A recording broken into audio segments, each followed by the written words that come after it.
Good afternoon, everybody. Welcome back to Kat's Cooking Kitchen. Today, we're going to make a recipe that I made up just because my mom used to make us a dish called porcupine meatballs. And I thought, why not use Rice-A-Roni instead at one time? But today I'm doing it a little different than I've done it in the past. I used to cook my Rice-A-Roni, or not my Rice-A-Roni, I used to put it in from the box directly into the hamburger. But today I put in a couple tablespoons of butter in my skillet here, and I'm going to toast the Rice-A-Roni before making the meatballs.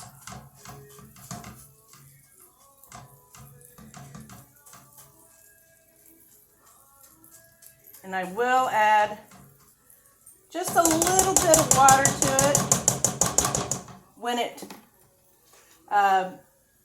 gets toasted up, because I would make my meatballs, like I said, without doing anything to the rice except adding it into my meatball mix. And then I would take the broth packet that comes in the box of Rice-A-Roni, depending on which one you're using. I'm using beef for meatballs, and then I would make a broth with the packet of beef seasonings here, and then I would put my meatballs in it and let them cook, and that would poof the Rice-A-Roni up and cook it. But it made them, they're good. It's a really good recipe. My kids ask for it all the time. Makes the meatballs very, very soft, and you have to be very, very gentle with them. Now, I don't want a dry and hard meatball either, but I do want it to be a little less delicate, I guess is the word I'd say. I don't want it, so I thought if I parboiled the rice before I put it in so it wasn't completely dry, that it would help with the meatballs. So that's what we're doing today. We're going to make a Rice-A-Roni meatball recipe, and then when I'm done, we make a gravy and pour it over. We'll make the meatballs, put them in the oven for about 20 minutes to get a nice little cook on them, and then we will make gravy and pour that over the meatballs and bake them in the oven for 45 minutes or so on probably 350. I don't know, I might change my mind by the time we get to that point in the recipe, but this is toasting up nice and it smells nice. I let my butter brown a little bit. I just let the butter get a little toasty. You'll hear, or I don't think I haven't done one yet. A recipe will call for brown butter, and that's all you're doing is you're cooking it on a low heat, letting it get brown and toasty, and the foam or the froth of it will kind of go away, and you'll have this nutty tasting butter. And they'll use it in cookies and probably cakes too. I don't know, but I have seen it in cookie recipes before, but I've never done it. So you can see we're getting a nice brown on that. Make sure it's good and toasty. And I'm going to get my measuring cup.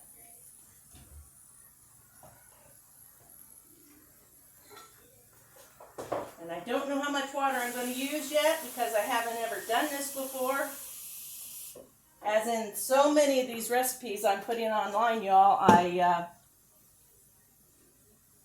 it's either the first time I've made the recipe or I'm changing something that I used to do in the recipe. So let's start out with about a cup of water.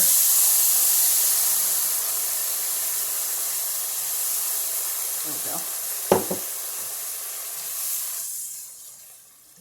I'm going to turn this down on low. And if I was doing the whole box, it takes about 20 minutes. So So I'm going to set my timer for 10 minutes and I'll be right back and we'll check it and see if it's ready. Hi, welcome back. Here we are with our toasty. They're a little crunchy yet, so I think I'll add in a little more water, about a half a cup, and just let them simmer in that for just a couple more minutes, just till they absorb this water. And then I need to let it cool off, at least cool enough to mix it with our hamburger. So as soon as I'm ready to get the meatballs made, I will be back. Hang in there. Hi everybody, welcome back. We're ready to assemble the meatballs for our Rice-A-Roni meatball dish. And here's our Rice-A-Roni over here. I have 1 1/4 pounds of beef right here, to which I'm going to crack an egg.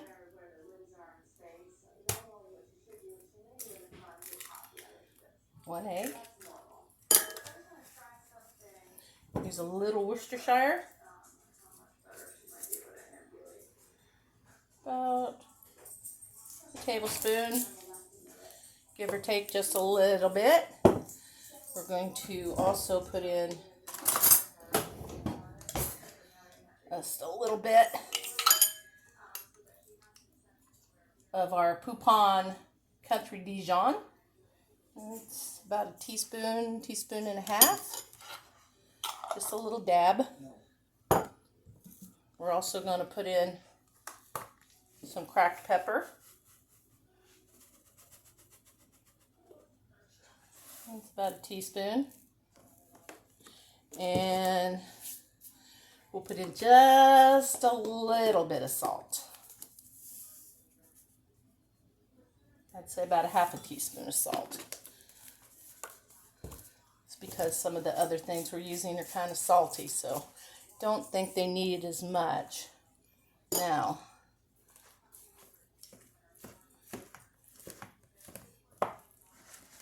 no, this isn't going to work. Best utensils you own, people, are your fingers.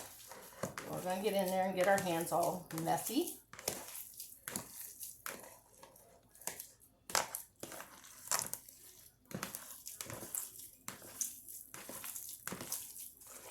And since this is an experiment, it's going to take me a minute to find out how much of this Rice-A-Roni, because I usually use a couple pounds per box. So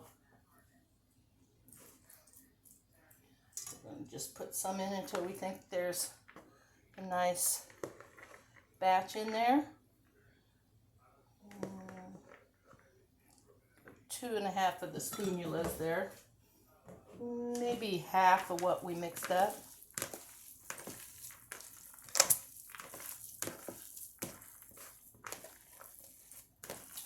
And I forgot to get my pan out to bake it in. Oh, doggone it. I set the oven and forgot to hit start, so I don't have a preheated oven like I'd planned on having. So let's see. I think that's a nice mix right there. Okay.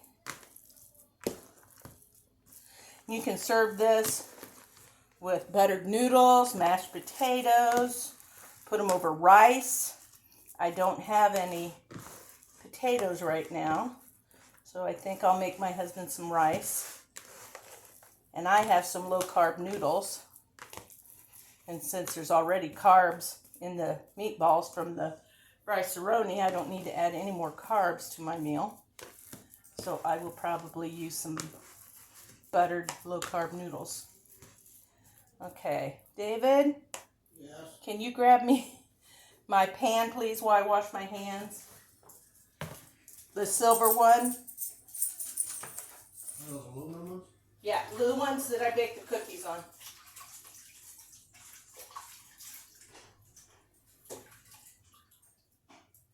nice to have such a good-looking assistant helping me when needed. I usually have all this stuff ready before I even start the video, but wasn't thinking clearly enough.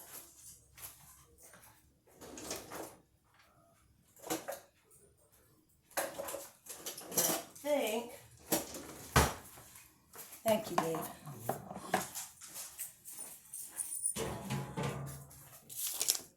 To give the meatballs a little kick, I think I'll add the beef powder into the meatballs. Of course, I just washed my hands, but that's the way it goes. And we'll get that mixed up in there.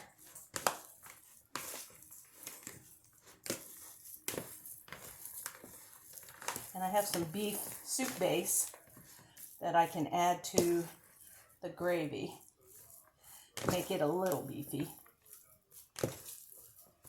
Okay. Oh, it smells so good with that beef in there. You can just smell it. Just smells like a delicious meatball right there. Let me wash my hand again.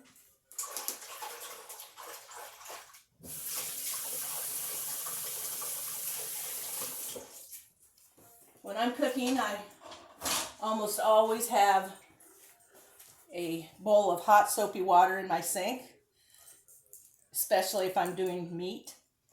So I get that done so I can keep my hands clean.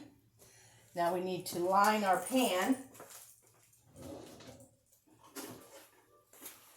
And I'll be using my non-stick Reynolds wrap because it fits my pan perfectly. Helps keep from getting my cookie sheet stained. But get this out of the way. Okay.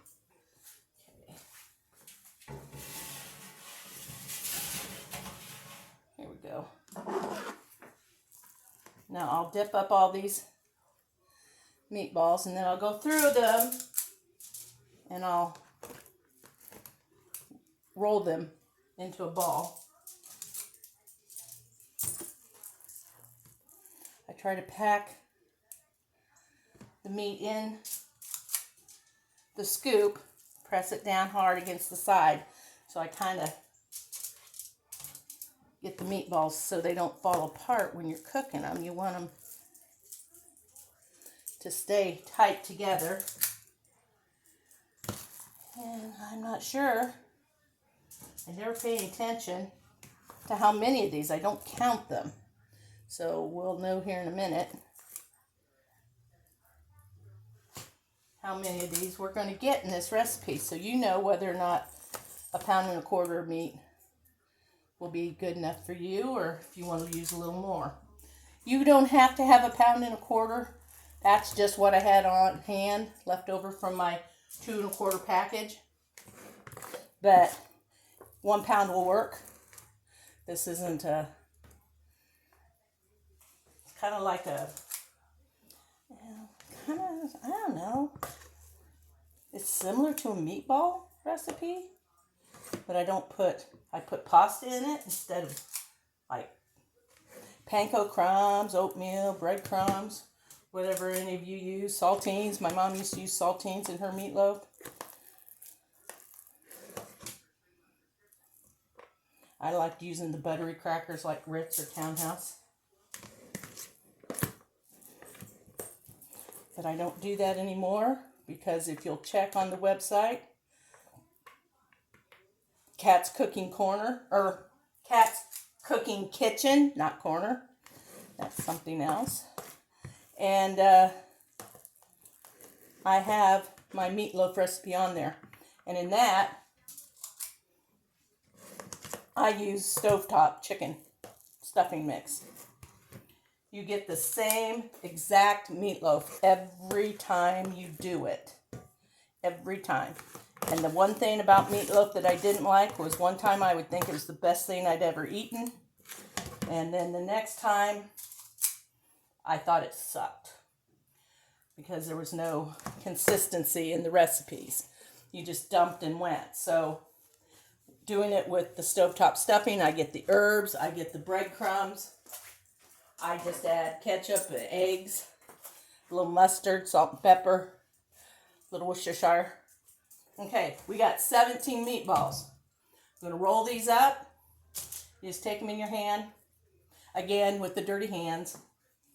Sometimes you need to squish them down a little bit. Okay. And you roll them up. Just this simple. And let them cook. And as soon as those are done, I'll be back and we'll make the gravy that goes over them and get them in the oven. Okay? They are really good. I can't imagine that these won't be just as good as the other way I do them. So we'll see you back when we're ready to make gravy and get them in the oven. Okay? Thanks a lot. See you in a minute. Hi everybody, welcome back. Just getting ready to get the meatballs out of the oven.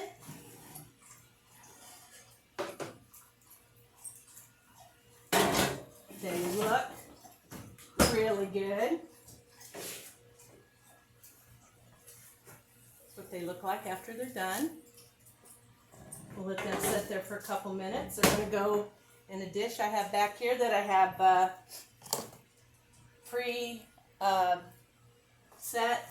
preset, already greased with non-stick cooking spray. I have my pan on medium here. And we're going to make some gravy to go over the meatballs. Put a couple tablespoons of butter in there. Let that come up to melted stage so we can add our flour and get started on our roux. Okay. Won't take too long.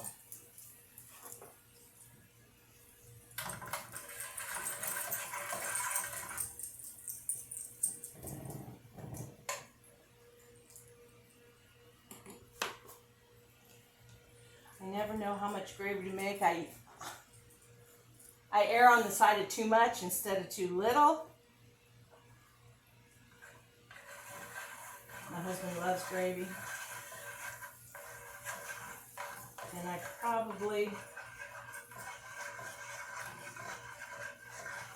hope that makes enough. I can always make some more. So here we go. I got a, big heaping spoon of flour.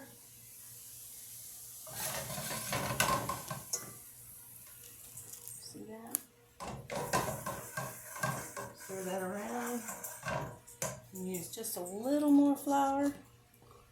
About half as much as I did before. And we want to let that cook down.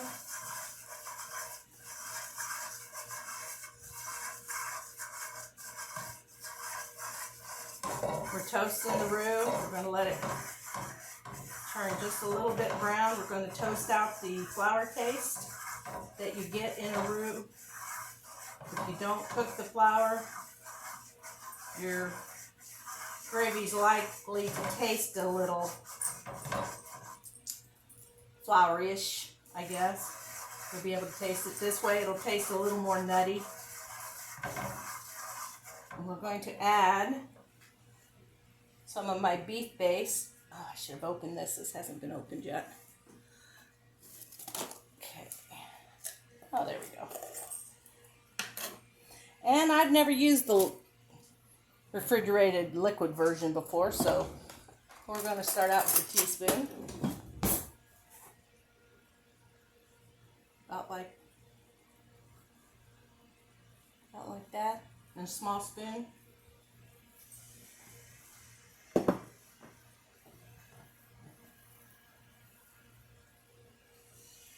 Okay.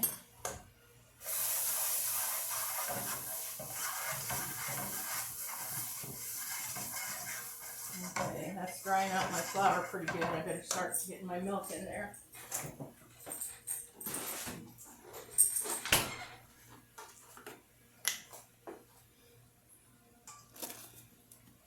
beef base on my fingers there.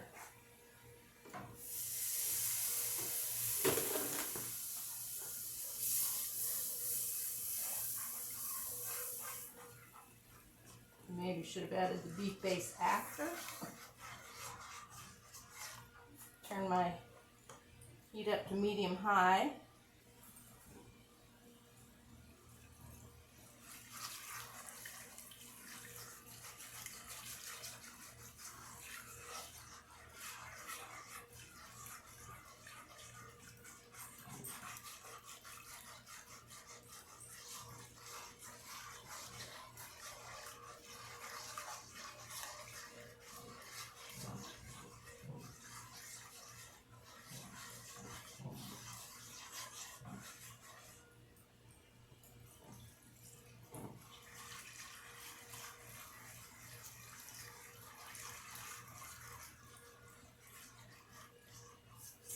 If I have to, I can take some cornstarch, mix it with a couple tablespoons of water, and make a cornstarch slurry. That will thicken this up also, since I've already done my butter and flour. We'll just have to see as we cook if it'll thicken enough.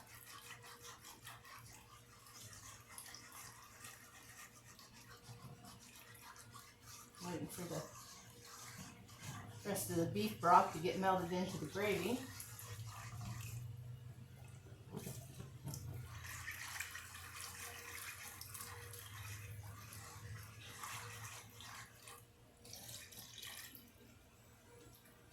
That's the last of that gallon of milk. Luckily I have more if I need it.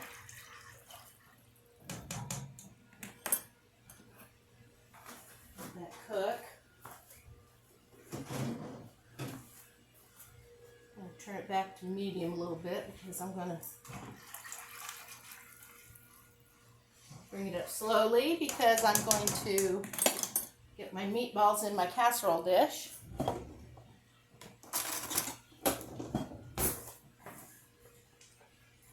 do this.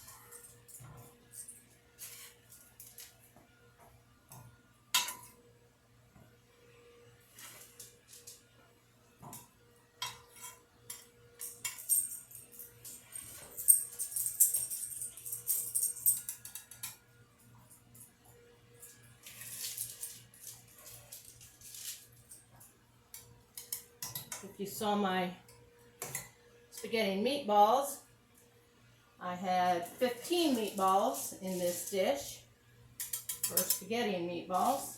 I have 2 extra meatballs in the Rice-A-Roni meatballs, and there's plenty of room for them in there. I could get 20 meatballs and probably 24 in that pan, easy enough.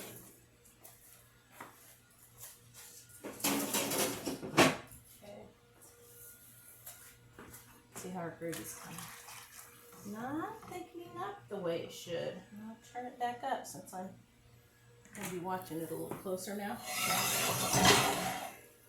Here we have our meatballs all in the pan there. And that's a lot less meatballs than I have to make when all our boys were home and eating them.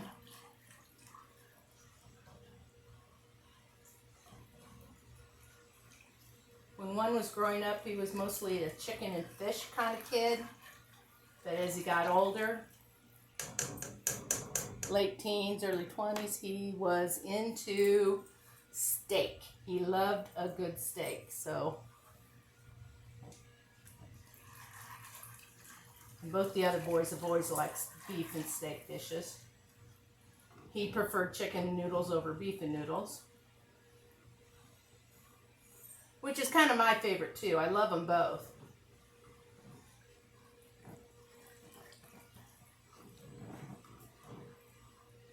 And I use leftover roasted chuck roast or something in my beef and noodles because it has such good flavor. What's left over that we don't eat of a 2 or 3 pound chuck roast, then it goes into a beef and noodle dish. Or I use it in my vegetable beef soup. So This is not, gonna have to make a small batch of this to go with dinner later, but I don't have to do that here. And I can't believe it's not thickening. That was a lot of flour.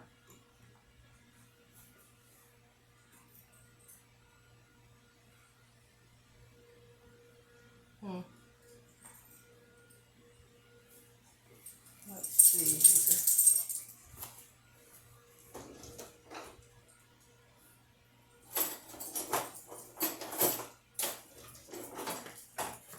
I do not want lumpy gravy. So what we're going to do, I'm going to put a little bit of flour in here.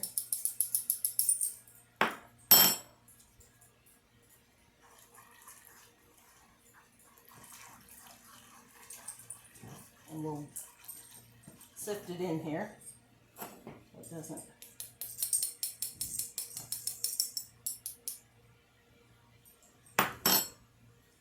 get lumpy on me.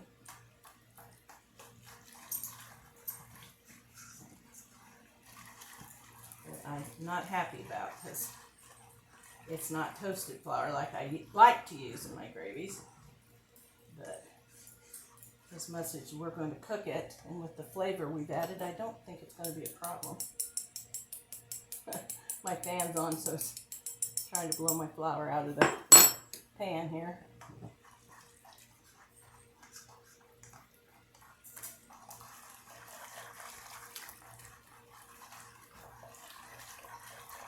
A few little bumps in there. They should cook out. I'm actually getting them stirred out.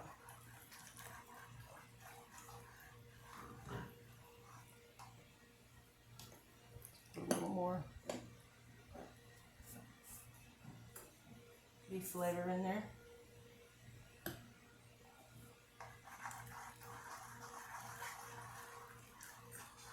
There we go. Nice little tan gravy we got going here.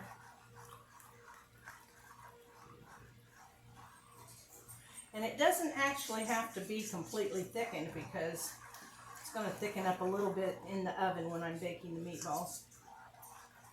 I do have some lumps though. Should have stuck with my first thought and used cornstarch slurry.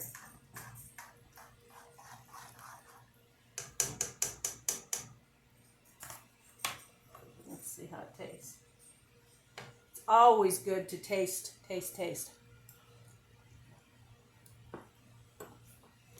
Could use a little pepper.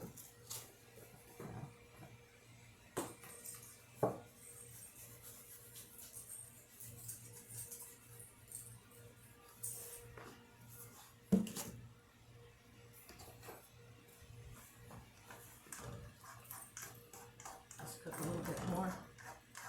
Give it one more taste before we pour it over our meatballs. Then we're going to cover it with foil. And we'll bake them for about probably around 30 minutes. A lot of times I make these the day before and cook them the next day, so I have to adjust my cooking time because they're cold and not warm like they are today.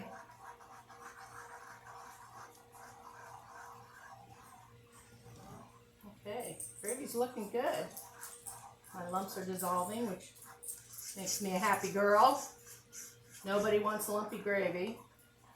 It wouldn't really be lumpy. It just have a few bumps, as I call them, in there. Okay, here we go. There's our gravy. Looks good. Shut my burner off. And we'll start pouring them over the meatballs. Want them all covered. At least that's the plan.